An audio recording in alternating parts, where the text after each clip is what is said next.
Bonjour à tous, je vous fais une petite vidéo pour vous partager ma découverte du moment. Ça fait des semaines que je suis amoureuse, mais en amour littéral, de cette huile de basilic. Elle est incroyable. Moi j'utilisais le basilic avant pour tout ce qui était douleur antispasmodique ou des marques traditionnelles, et franchement ça fonctionnait pas mal, mais en vrai l'odeur c'était... Ah, ça me donnait la nausée, je trouvais ça amer, c'est horrible. Cette huile là, quand je l'ai ouverte, ça a dû allumer quelque chose là-haut. Ça sent vraiment le vrai bouquet de basilic, le truc que tu mets dans ta tomate mozza, quoi. Mais bon, au-delà de l'odeur, ça expliquait pas forcément pourquoi cette huile, j'en avais tellement besoin. Un soir, mon mari en a mis comme ça pour le fun dans la chambre avant de se coucher. Et j'ai dormi, mais ça m'a fait un effet de dingue. Et du coup, depuis, j'ai voulu chercher à comprendre ce qu'il y avait derrière cette huile, parce qu'en fait, peut-être que si tu démarres en aromathérapie, tu ne le sais pas. Mais souvent, on a une histoire avec une huile. Et quand une huile au départ nous repousse, ou peut-être qu'elle nous attire plus, sans comprendre pourquoi, il y a quelque chose à travailler. On a un petit livre qui décrypte tout ça, et je vais te lire un petit peu ce qui est écrit pour le basilic. Les symptômes d'épuisement cérénalien aident à identifier les principales humeurs qui sont améliorées avec le basilic.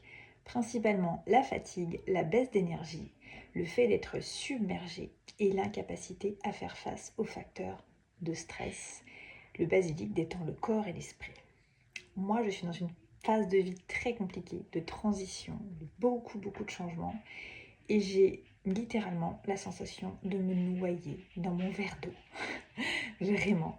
C'est très dur pour moi en ce moment. En plus, j'ai eu la bonne idée de suspendre mes compléments depuis une semaine, donc j'ai bien vu la différence. J'avais encore un doute sur à savoir ce qu'il m'apportait, je te confirme. Ça me faisait vraiment du bien. La 100 VMG sans oméga 3, je suis au bout du rouleau. Et voilà, en fait, les émotions négatives du basilic, c'est le fait d'être débordé, l'épuisement, le fait d'être exténué, les habitudes négatives. Et moi, j'ai de très mauvaises habitudes. Je suis cordonnier mal chaussé. J'ai un rythme de travail qui ne me convient pas, en tout cas que je m'impose qui ne me convient pas. Donc, je suis en train de revoir tout ça. Mais voilà, là, je savais que le basilic, il me fallait. Maintenant que j'ai lu sa description, je te garantis, je ne vais pas le lâcher jusqu'à ce que j'ai remis à jour mes agendas. Donc voilà, si toi aussi ça te parle, n'hésite pas à m'envoyer un petit mot en message privé. Mais voilà, ça c'est une découverte. Le basilic, on la connaît en tant qu'antispasmodique, mais elle est dingue pour les sensations d'épuisement et de débordement émotionnel, de stress qui déborde. Voilà, donc elle est toute simple, elle sent divinement bon, et le bonus, tu peux l'utiliser en cuisine. Donc voilà, une huile a toujours une histoire à raconter. Aujourd'hui, c'était l'histoire du basilic. Je te souhaite une belle journée.